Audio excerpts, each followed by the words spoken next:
Assalamualaikum warahmatullahi wabarakatuh. Halo anak-anak, apa kabar kalian hari ini? Jumpa lagi bersama Bu Nida di program Jari Cerdik.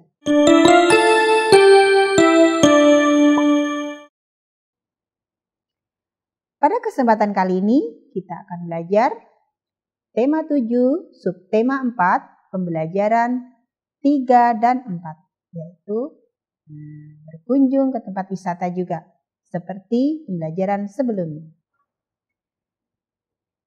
Pada pembelajaran 3, kita akan belajar menentukan nilai pecahan, sikap terhadap teman yang memiliki perbedaan kesukaan, dan menulis kalimat yang mengandung kata sapaan. Menentukan nilai pecahan. Perhatikan. Siti memberi 4 wortel kepada seekor rusa jantan dan seekor rusa betina. Rusa jantan diberi 2 wortel, rusa betina diberi 2 wortel. Rusa jantan mendapat setengah bagian, rusa betina mendapat setengah bagian. Rusa jantan, ini ya anak-anak, dan rusa betina, seperti ini. Jadi 4 wortel itu dibagi menjadi 2 untuk rusa jantan dan untuk rusa betina. Untuk rusa jantan mendapatkan 2 karena setengahnya. Untuk rusa betina juga mendapatkan 2, yaitu karena setengahnya atau 1/2.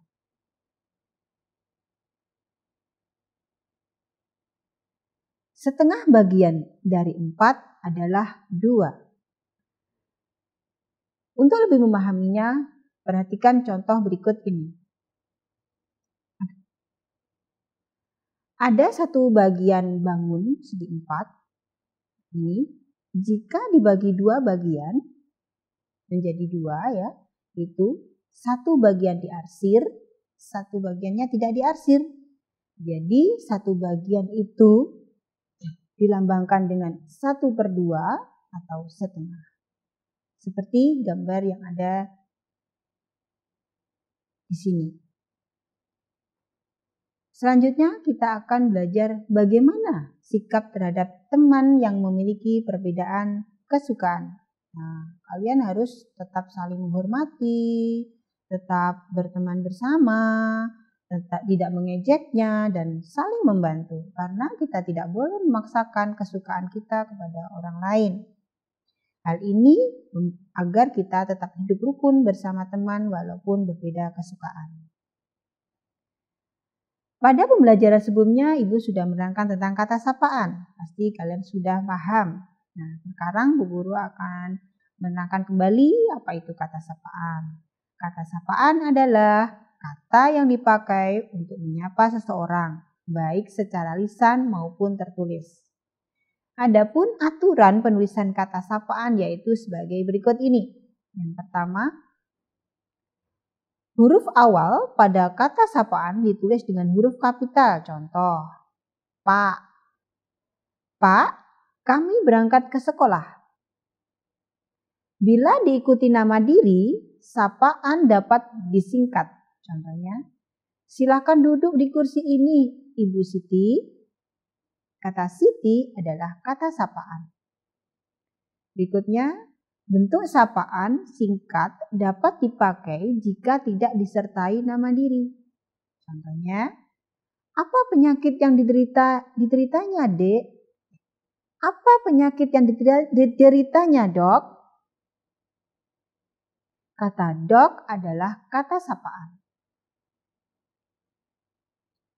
Selanjutnya kita akan membahas tentang dongeng fabel. Kali ini Ibu akan bercerita tentang persahabatan gajah dan tikus.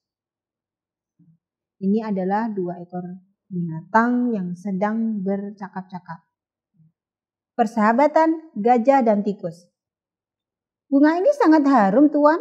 Sangat pantas untuk mengharumkan ruangan, kata tikus mempromosikan dagangannya. Bunga apa ini? Tanya gajah. Ini adalah sebuah bunga yang sangat ajaib, jawab tikus. Apakah bunga ini wangi? Tanya gajah. Tentu saja, bunga ini sangat harum, jawab tikus. Boleh aku mencobanya? Tanya gajah. Penasaran dengan wanginya. Tentu saja, tuanku, silahkan. Gajah pun perlahan menjulurkan belalainya yang panjang. Ia pun menghirup wangi bunga ajaib itu. Benar sekali yang dikatakan tikus. Bunga tersebut sangat wangi. Namun, tidak lama kemudian hidungnya terasa geli dan gatal tidak bisa tertahankan. Hidungnya tiba-tiba akan bersin, tetapi ia terus menahannya karena tidak baik bersin di depan orang lain. Namun hidungnya terus saja terasa geli. Ia terus mencoba menahannya. Akhirnya tanpa disadari, gajah mengambil ancang-ancang untuk bersin. Ia menghirup udara kuat-kuat melalui mulutnya yang besar. Begitu besar angin yang masuk ke dalam mulutnya, bahkan tangkai bunga pun tersedot keluar dari tangkainya. Melihat ancang-ancang gajah, tikus pun bersiap untuk pergi meninggalkan tempat tersebut. Ia berpikir akan terjadi angin topan. Tiba-tiba gajah pun bersin dengan sangat hebat. Akibat bersinnya yang hebat itu, rumah-rumah menjadi rusak, gentingnya berterbangan seperti dilanda angin topan. Tikus pun terpelanting sangat jauh hingga puluhan meter. Bunga dagangannya pun berserakan kemana-mana. Karena bersinnya sangat hebat, gajah pun terjatuh ke tanah bahkan mengeluarkan air mata. Ia melihat semua yang di hadapannya rusak akibat bersinnya tersebut. Ia merasa sangat bersalah dan menyesal, namun itu semua bukan keinginannya. Gajah hanya diam sambil menatap semua kerusakan. Tiba-tiba datanglah seekor badak. Ia bertingkah seperti seorang polisi dan melihat kejadian tersebut. Melihat badak datang, tikus pun timbul keberaniannya. Ia segera berlari-lari menghampiri gajah. Hei tuan, kau harus mengganti kerugianku. Lihatlah, bunga-bunga daganganku semua berhamburan dan hancur. Aku akan adukan kau kepada badak, bentak tikus marah. Gajah hanya diam, ia merasa sangat bersalah. Tenanglah, aku akan mengganti semua kerugianmu, kata gajah dengan lembut. Badak pun menghampiri gajah dan tikus. Lihat akibat perbuatanmu, bentak badak, dan menunjuk ke arah rumah-rumah yang rusak. Iya, itu salahku, kata gajah mengakui kesalahannya. Bunga-bungaku semuanya rusak. Aku minta ganti rugi, bentak tikus.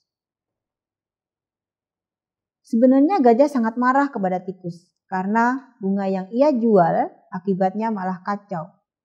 Tetapi ia menahan kemarahannya. Apa benar yang dikatakan tikus? Tanya badak. Tidak, saya tidak merusak dengan sengaja, jawab gajah. Bagaimana rumah itu bisa hancur dan bunga-bunga yang tikus jual berserakan kemana-mana? Tanya badak. Saya hanya bersin, tuan. Bersin? Hanya karena bersin rumah-rumah itu hancur? Tanya badak tidak percaya. Saya hanya mencium bunga yang dijual tikus, jawab gajah sambil menunjuk bunga-bunga yang berserakan. Bunga siapa itu? Tanya badak. Itu adalah bunga tikus. Badak pun melihat ke arah tikus. Tiba-tiba tikus berubah menjadi gelisah. Badak pun mengerti bahwa ini adalah bukan kesalahan gajah semata. Akhirnya badak yang bertingkah menjadi polisi tersebut menengahi gajah dan tikus. Akhirnya mereka berdua mengakui kesalahannya. Semenjak itu gajah dan tikus berteman baik. Semua itu berkat bunga ajaib. Ini adalah cerita tentang gajah dan tikus, anak-anak. Semoga kalian bisa memahami tentang ceritanya. Nah, sekarang sebagai tugas untuk kalian, ini adalah tugas literasi. Coba kalian tuliskan minimal 5 kalimat berdasarkan dongeng tadi yang memuat kata sapaan. Selanjutnya pembelajaran keempat. Pada pembelajaran keempat kita akan belajar sikap kita terhadap teman yang berbeda kesukaan juga atau berbeda suku. Kemudian menuliskan kata sapaan dan menentukan nilai pecahan. Sikap kita dengan orang yang berbeda suku atau daerah. Nah, memiliki teman dari berbagai daerah sangat menyenangkan. Kita dapat berbagi pengalaman, dapat mempelajari kebudayaan daerah lain dan seperti bahasa, kesenian, pakaian, dan nyanyian. Contohnya suku Gayo, suku Batak, suku Minang, ini adalah contoh-contoh suku yang ada di Indonesia. Mungkin dari kalian ada yang punya teman yang berasal dari suku-suku yang berbeda. Dari teman-teman yang punya asal daerah ataupun suku yang berbeda, kita harus bersikap yang baik. Nah, yang pertama, kita harus tetap bermain bersama, tidak mengejeknya. Ada teman kita yang dari Papua, kemudian kita ejek, itu tidak boleh karena akan memecah pertemanan. Kemudian saling menghormati, saling membantu, dan saling menyapa. Ini adalah contoh sikap kita terhadap teman yang mempunyai beda atau berbeda suku dan daerah. Hal ini bisa menciptakan kerukunan kita dengan teman yang berbeda. Berikutnya tentang kata sapaan. Dalam kehidupan sehari-hari, kita melakukan kegiatan komunikasi. Salah satunya yaitu menyapa. Untuk itu, kita menggunakan kata sapaan. Nah, jadi, kata sapaan adalah kata yang digunakan untuk menyapa seseorang. Contohnya, selamat sore Ibu. Ibu adalah kata sapaan. Terima kasih Dek. Dek juga termasuk kata sapaan. Pada pembelajaran sebelumnya juga sudah ada contoh-contoh kata sapaan. Dan ini adalah contoh bisa lebih memahamkan kalian tentang kata sapaan. Selanjutnya kita akan belajar tentang membedakan dan menentukan nilai pecahan. Bu Guru mengajak seluruh siswa kelas 2 mengunjungi kebun binatang. Kunjungan itu dilakukan selama 3 hari, yaitu hari Senin, Selasa, dan Rabu. Jumlah siswa kelas 2 yang ikut kunjungan sebanyak 12 siswa. Bu Guru membagi siswa dalam beberapa kelompok. Hari Senin 2 kelompok, hari Selasa 3 kelompok, dan hari Rabu 4 kelompok. Nah, mari kita bedakan dan tentukan nilai pecahan dari kelompok siswa yang ikut kunjungan tersebut. Yang pertama pada hari Senin. Jumlah siswa 12 orang, dibentuk 2 kelompok, sehingga setiap kelompok memiliki anggota sama banyak. Ini adalah 12 siswa yang mengikuti kunjungan. Karena dibagi 2, jadi harus dibagi sama banyak. 12 dibagi 2 sama banyak yaitu ada 6. Nah, setiap kelompok dapat dinyatakan dalam pecahan 1/2 atau setengah. Setiap kelompok terdiri dari 6 siswa karena dibagi 2 kelompok. Nah, ini adalah kelompok hari Senin yang dibagi menjadi 2 kelompok. Selanjutnya, kelompok pada hari Selasa. Pada hari Selasa, Ibu Guru membentuk menjadi 3 kelompok. Dari 12 siswa ini dibagi sama banyak, dibagi menjadi 3 kelompok. Kelompok pertama 4 orang, kelompok kedua 4 orang, kelompok ketiga 4 orang. Setiap kelompok dapat dinyatakan dalam pecahan 1/3. Dan setiap kelompok terdiri dari 4 4 siswa. Ini adalah hari kedua. Kemudian hari ketiga atau hari Rabu, dari 12 anak tadi dibagi menjadi 4 kelompok.